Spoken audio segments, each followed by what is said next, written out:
adunay nindot na pamatasan. Kung ang usa ka tawo adunay tuyo sa usa ka balay, manuktok kini uban sa pagsambit o ayo.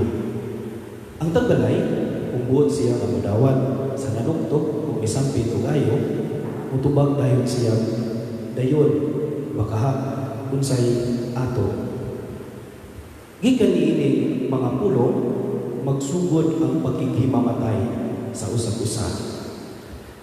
Apan panagsa atong tan-awon ang pulong nga ayo murag wala nay bili.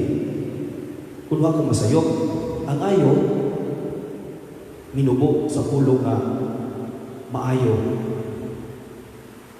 Kung kumplituhon ang tawag, ang usok pito manukdok, o tawag na maayo, makaha, maayong adlaw, maayong buntag, maayong hapon. Ug tuod man, ang usa ka tawo nga manukdok sa usa ka balay, either magdalag kaayuhan o bakaha mangayo kaayuhan. Mao nga ang tagbalay nga manukdok ag ituktukan, mutan-aw mo sa kuna kung unsay dagway niining nanukdok. Ug tan-aw niya kining tawhana nagdalag kaayuhan, sa way pagduha-duha o tubag dayon unsay ato, pero ang iyang tuyo unsay ako gikanimo. Pero kun tan-aw sa tagbalay, parihang dagway nato karon na dinhi ang manuktok kanang murag mangutangay o bakaha maningil utang. Ang tagbalay mutubag na o imbes na kay mutubag og dayon, ayang itubag huway tao balik lang sunod. In our dealings with others, oftentimes we become choosy and picky. Managsa, mahimo kita himili. Adunay pare na iyang nabatasan na magsuri-suroy sa kadalanan sa iyang parokya. Ug uban niya sagad makakita siya og usa ka mga tawo nga naa sa kadalanan nga magkakinlay. Usa ka adlaw ni ana iyahan giuban sa iyang paglakaw-lakaw ang usa ka manlipusay nga nagkakinlay ang sinina o dagway ug isis pagkadungis pagayo. Ug sa iyang paglakaw-lakaw sila duha nag-istoryahanay o nagkinatawanay.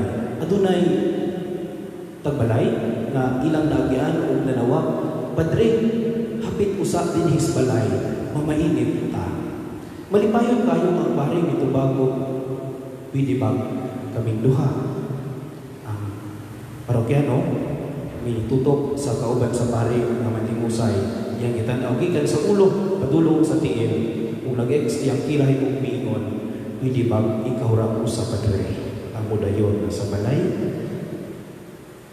In our dealings with others, oftentimes we become choosy or picky. Managsa, mamahimo kita mga himili. Usa nilang kabulan, malipayon na may gubiya din Carmen. Usa siguro sa mga butang na dili nako makalimtan na dinhinining ang parokya, ang ako ang naandan na pag-jogging-jogging sa mga kadalanan.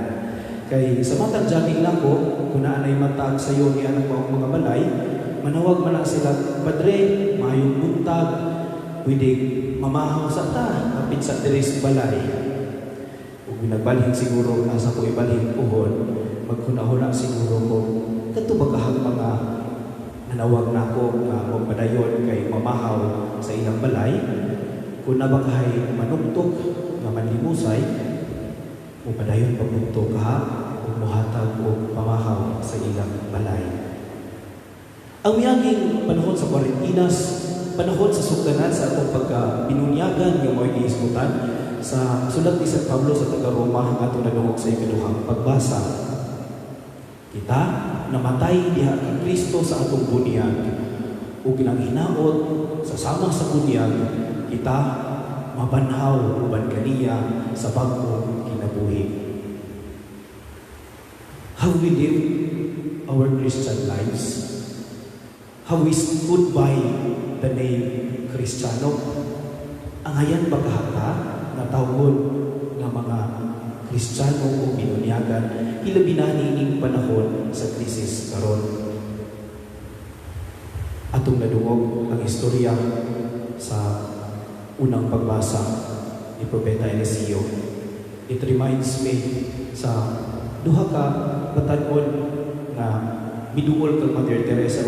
Mihatag ko dako-dako buwan na kwarta. Sayon silang duha, na si Mother Teresa ug ang iyang mga kaubanan nagpakahulog 9,000 ka mga masakikon matag adlaw. Sa paghatag nila niining mga kwarta, nangutana si Mother Teresa, diin man mo niining mga kwarta. Ang duha mitubag, duha ka adlaw ang milabay, ikasal me. Ug sa wa pa mi nagpakasal, among nasabutan na dili nimo gasto dako sa among kasal. Ang among budget para sa wedding gown, para sa higay, among ihatag dinhi uban sa imong pagmangalagan. Natinga pa kayo si Mother Teresa, kay alang sa mga Hindu, kining mong batasan mo sa iskandalo. Iskandalo alang sa mga dato nga Hindu nga dili ka bago ug indot og sinina sa ano sa imong kasal. Iskandalo alang nila nga dili ka magpakaon sa imong mga higala. Nangutana si Mother Teresa, nganong imo man kining ihatag kanamo? Itubag sila. Nakapanganghan ni Mother Teresa. Ningon sila, sa among pagsugod unta sa among kinabuhing ninyo, buot mi nga makapakita sa epekto sa among gugma sa usag-usa, ug mohatag unta mi og linain na sakripisyo.